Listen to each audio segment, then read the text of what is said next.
Hello, basketball people, we have news. Let's go to more news about the Golden State Warriors. I ask you to give a thumbs up and subscribe to my channel, as I am a Warriors fan. Nick Claxton, 26, has quietly established himself as one of the league's best defensive centers.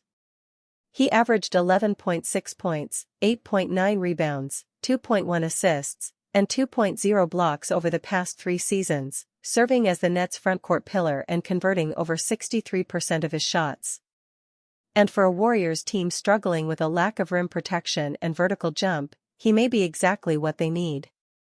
To sign Claxton, the Warriors would have to give up Moses Moody, 23, a promising young forward, or Bud Hield, an elite three-point shooter. But for a team looking for immediate wins, with veteran stars, filling the obvious gap at the center position may be the priority. Claxton's mobility, his screens, his efficiency near the basket. All of this would give the Warriors a legitimate presence in the paint, something they have been sorely lacking. Warriors' Al Horford problem requires a trade to fix. The Golden State Warriors have gotten off to a tepid start to the 2025-26 NBA season, currently sitting at 9-7 after Tuesday night's road loss versus the Orlando Magic. While Stephen Curry and Jimmy Butler have both been playing some good basketball of late, the Warriors are looking for a lot more out of late offseason signee Al Horford. Horford has had an abysmal start to his tenure in the Bay Area, averaging 5.7 points on just 33.8% shooting from the field and 31.9% from beyond the arc, both steep drop-offs from what we saw from him most recently with the Boston Celtics. Coming into this season, many were anticipating that Horford could be one of the best big men of the Warriors' entire dynastic era, which is not a high bar to reach, even at the age of 39, but thus far, that has been far from the case. With this becoming such a glaring issue so early in the season, it's not outside the realm of possibility that the Warriors could pursue a trade for a more serviceable big man.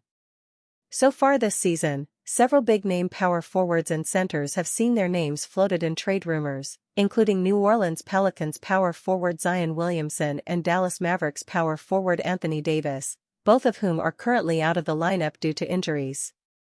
Meanwhile, reports recently surfaced that Draymond Green had shot down a potential Lauri Markkanen trade that the Warriors had orchestrated with the Utah Jazz, so it's unlikely that anything will materialize on that front in the present day. The Warriors could also go for smaller targets on the trade market, such as Nick Claxton, who has quietly been putting together a strong year on a putrid Brooklyn Nets team, or perhaps someone like Robert Williams III of the Portland Trail Blazers, who currently have a bit of a logjam at the center position.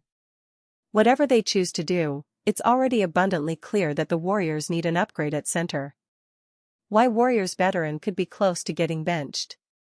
The Buddy Hield experiment is not going well. The veteran guard is averaging career lows in minutes, 16.7, points, 6.6, and 3-point percentage, 31.6. But a closer look at the on-off numbers suggests it's much worse than a shooting slump. Hield could play even fewer minutes or be benched entirely. Alarming on-off numbers.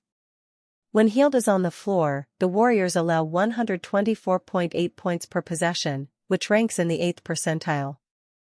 When Hield is off the floor, the Warriors allow 107.4 points per possession, which ranks in the 92nd percentile. That 17.4-point swing in defensive net rating is the third worst in the NBA, per Cleaning the Glass.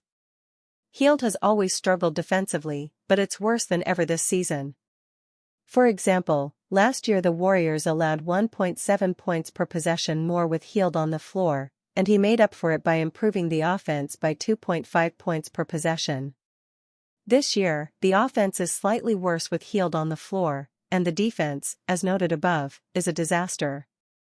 It's not just Hield struggling.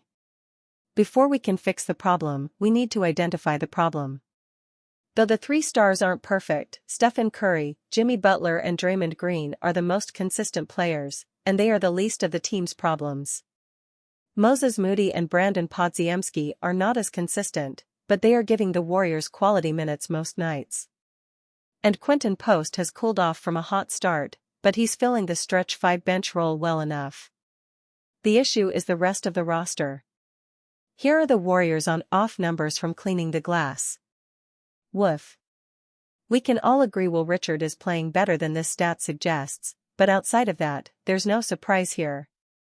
The Warriors need 3 or 4 of these players to play much better going forward. Kuminga and Horford will continue to have key rotation roles. The Warriors simply need Kuminga's scoring and athleticism and Horford's size. The roles for the rest are up for debate. What Kerr can do with the rotation. If Hield is benched, what could Steve Kerr do with his 16.7 wing minutes per game? First, Will Richard could get a bit more run. He's averaging 19.4 minutes per game on this road trip, and going into the low 20s could help. Next, he could give Gueye Santos a consistent role for the first time this season.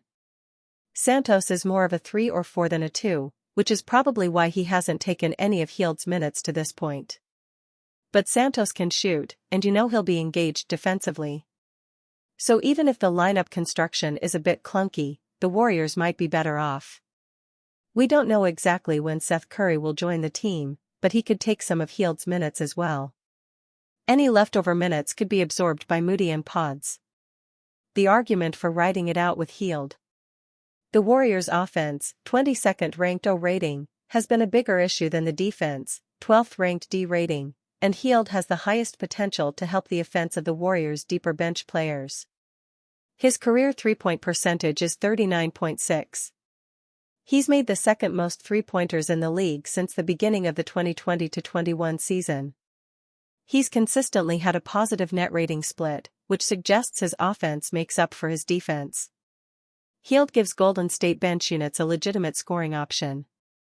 He's a threat coming off split-action screens, and his gravity creates driving lanes. The ideal short-term solution is having the veteran guard break out of his shooting slump while getting his defense back to last year's levels. Kerr shouldn't hold out much longer.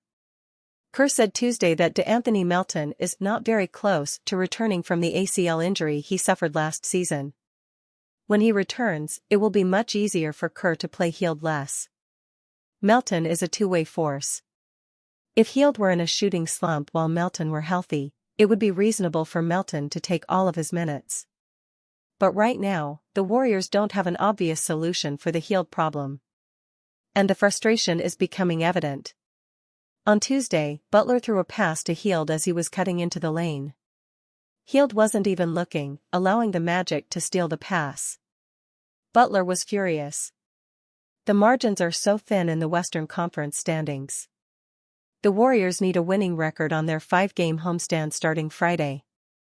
If Hield isn't giving them anything, it'll be time for a change. Warriors' Steve Kerr says NBA pace, schedule fueling injury spike. Warriors coach Steve Kerr said he is very concerned that the NBA's blistering pace combined with an 82-game schedule is playing a role in the surge of soft tissue injuries around the league.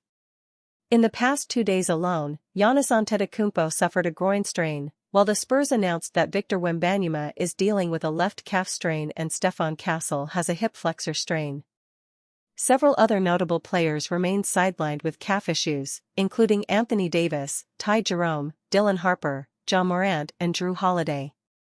Albert Breer of Chicago is the team to beat in NFC North? Kerr said the Warriors' medical staff believes the increased speed and mileage is catching up to players. According to ESPN research, the league is operating at its fastest average pace since the 1988-89 season. Player tracking shows that teams are combining to travel 34.3 miles per game at an average speed of 4.43 miles per hour, both the highest mark since tracking began in 2013. Across the league, everyone understands that it is easier to score if you get out and run, Kerr said, via Anthony Slater of ESPN. When everybody plays that way, the pace gets much higher. Everyone has to cover out to 25 feet because everyone shoots threes. Players are running faster and further than they ever have. We basically have a game every other night.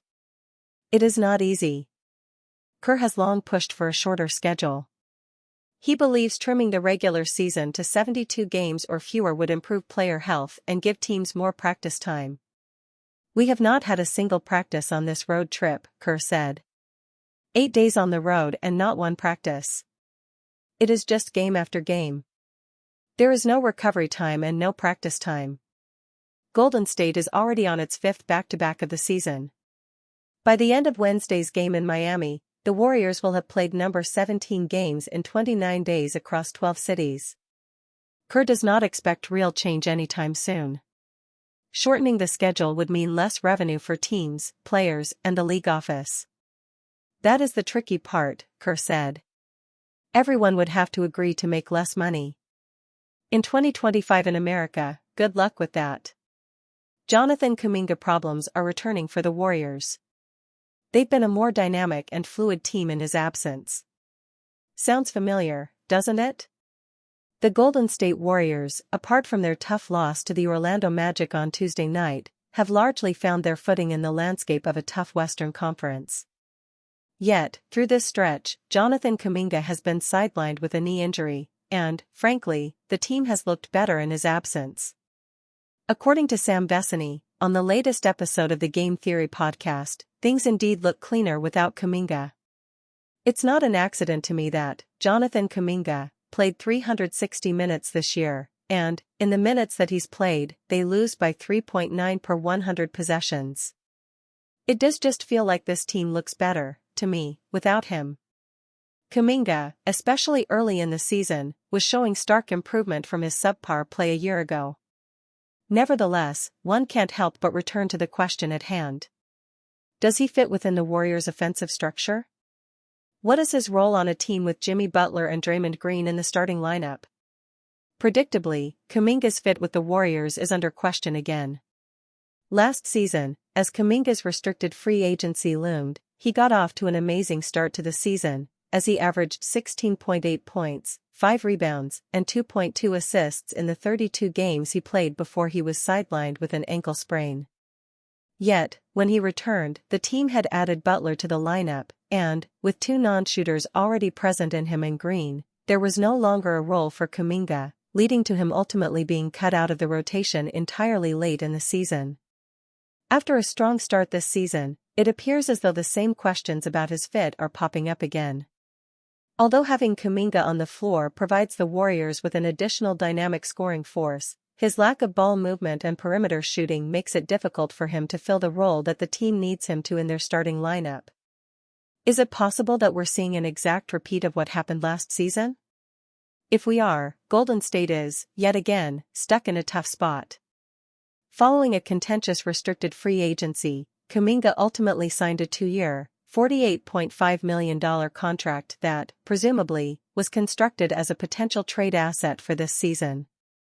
Yet, if Kuminga's role becomes limited and he becomes unhappy, it will be difficult for him to rehabilitate his trade value, making it almost impossible for the Warriors to retrieve the difference-making player they would need to add in any deal involving the young forward.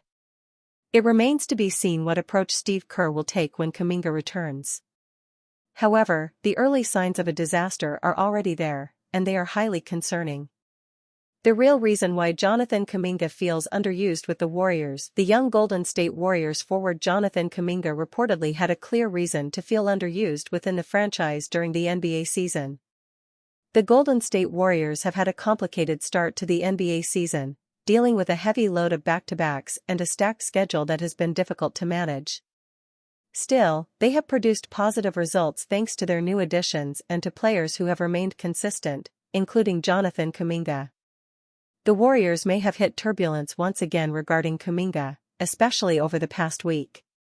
After opening the season in the starting lineup, things were trending upward for the Warriors.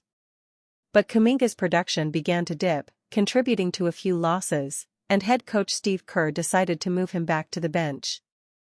The Warriors then responded with 3 straight wins, and now it feels like Kuminga is on the outside looking in, according to ESPN's Anthony Slater. He feels like the scapegoat again, a team source told Slater.